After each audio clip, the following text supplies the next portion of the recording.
আসসালামু আলাইকুম রহমতুল্লাহি ওবরকাতুহ। সম্মানিত দর্শক, আজকে যখন ভিডিওটি করছি ঠিক সেই সময়টাতে বাংলাদেশের একটি খবর রীতিমতো অনেক অবাক করেছে। আপনারা সবাই জানেন যে ত্রয়োদশ জাতীয় সংসদ নির্বাচনে বাংলাদেশ জাতীয়তাবাদী দল বিএনপি ভূমিধস বিজয় লাভ করেছে।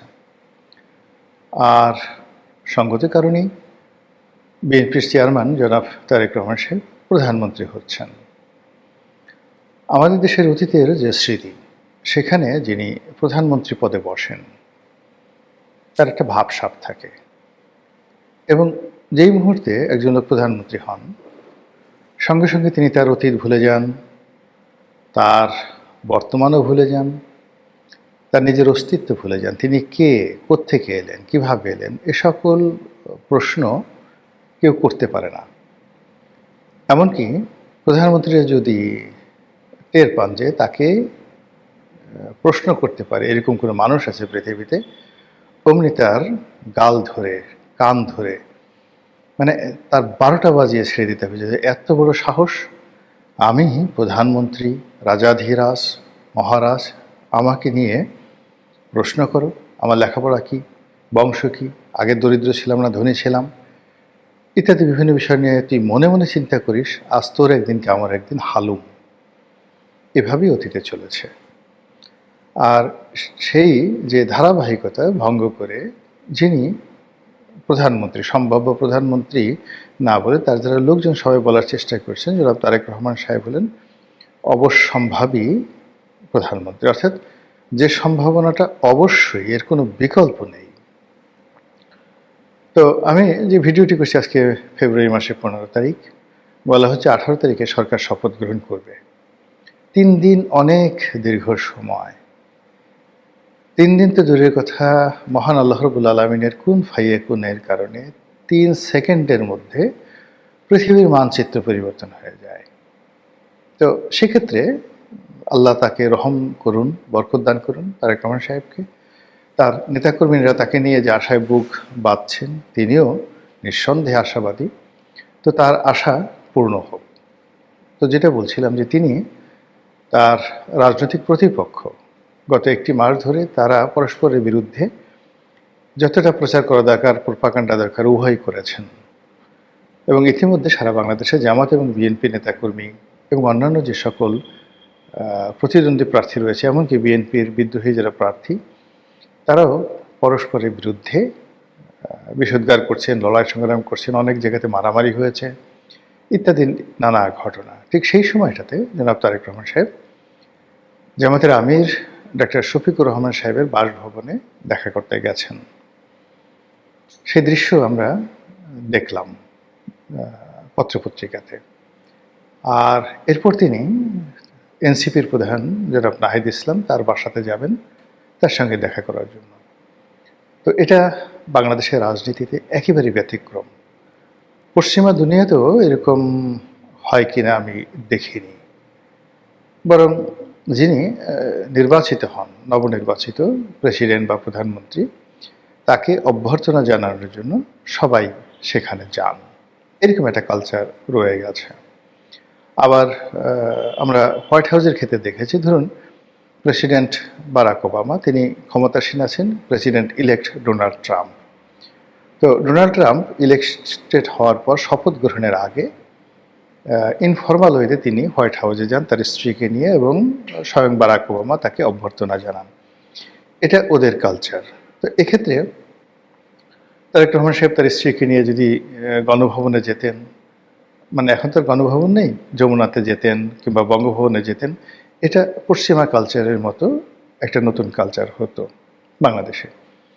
কিন্তু তিনি সকল কালচার ভঙ্গ করে সংসদে যারা বিরোধী দল হবেন তাদের সঙ্গে দেখা করতে গেছেন।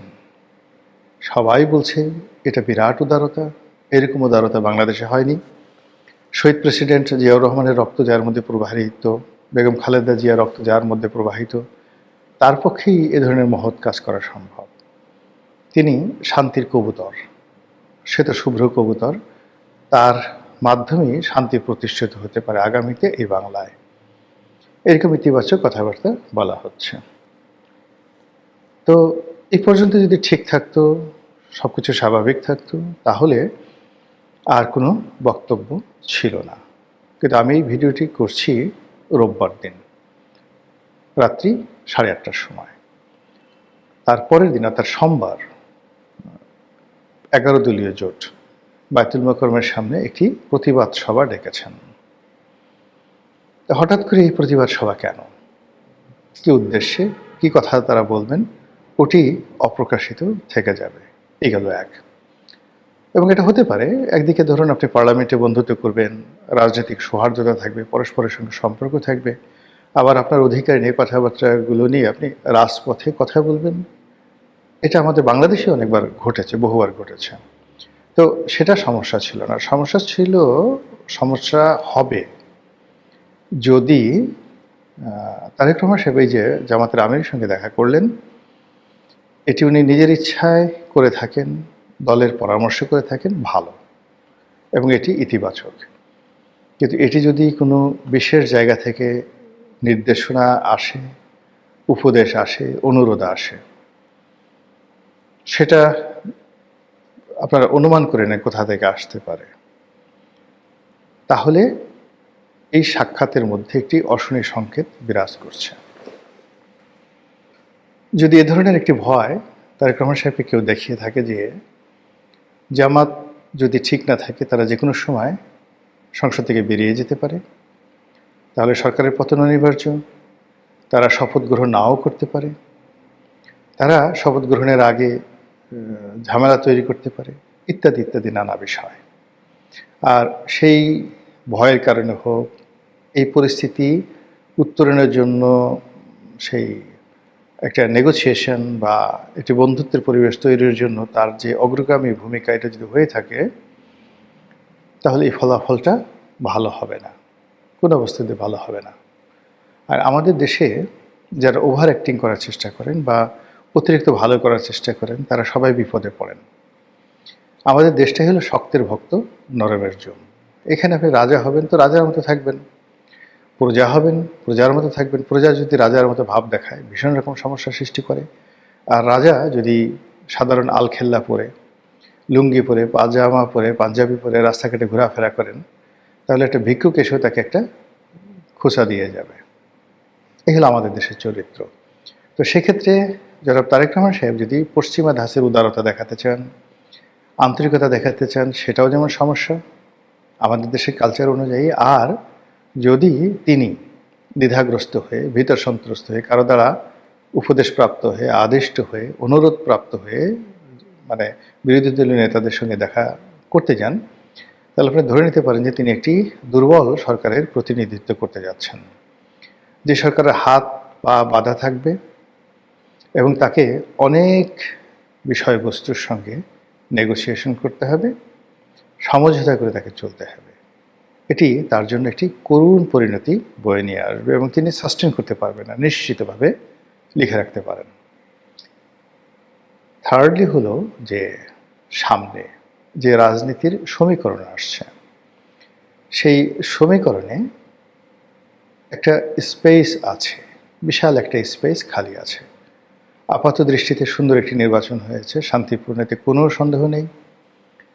এমনকি এই নির্বাচনে যারা অংশগ্রহণ করেছেন ভোট দেওয়ার জন্য, তাদের যে সংখ্যাধিক্য, এটাও আমরা যারা রাজনীতির বিশ্লেষণ করি আমাদের চিন্তার বাইরে।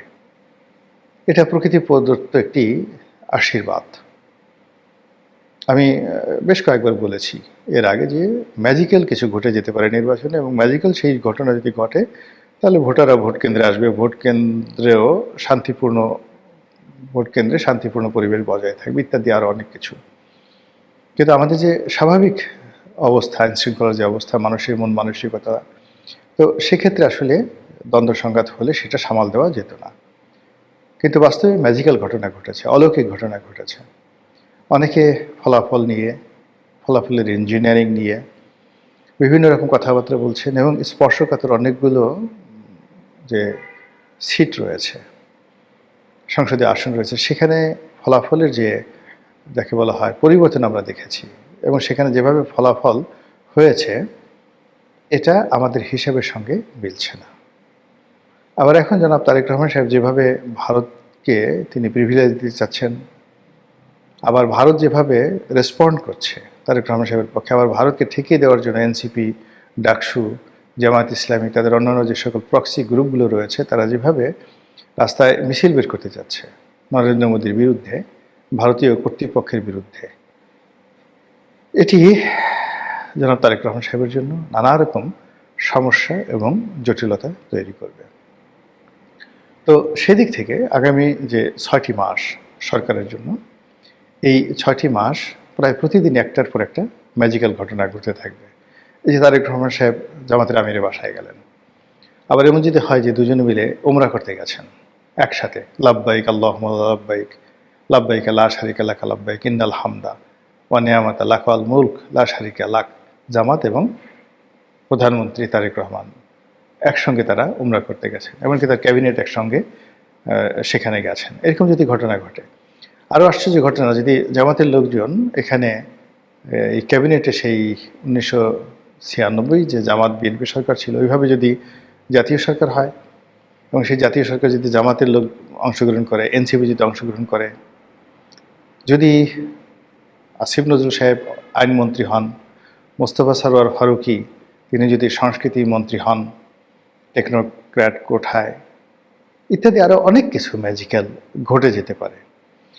আর রাজনীতিতে যত বেশি ম্যাজিক্যাল ঘটনা ঘটে, তত বেশি সেখানে অশনির সংকেত বিরাজ করে, তত বেশি সেখানে অনিশ্চয়তা দেখা দেয়, তত বেশি সেখানে আতঙ্ক বিরাজ করে। আর সব কিছু যদি আশানুরূপ হয়, মানুষ বুঝতে পারে যে এই জিনিসগুলো হতে যাচ্ছে, যেমন এখন কারা কারা মন্ত্রী হবেন, কে কে রাষ্ট্রপতি হবে, সেগুলোর একটা প্রেডিকশন কিন্তু পত্রপত্রিকাগুলো দিচ্ছে, একটা ফোকাস তৈরি করার চেষ্টা করছে। কিন্তু এর বাইরে যদি অলনে ছাড়েন, আপনি ব্যতিক্রম কিছু দেখেন, ম্যাজিক্যাল কিছু দেখেন, আপনি নিশ্চিত থাকেন যে সেটার ফলাফল ভালো হবে না।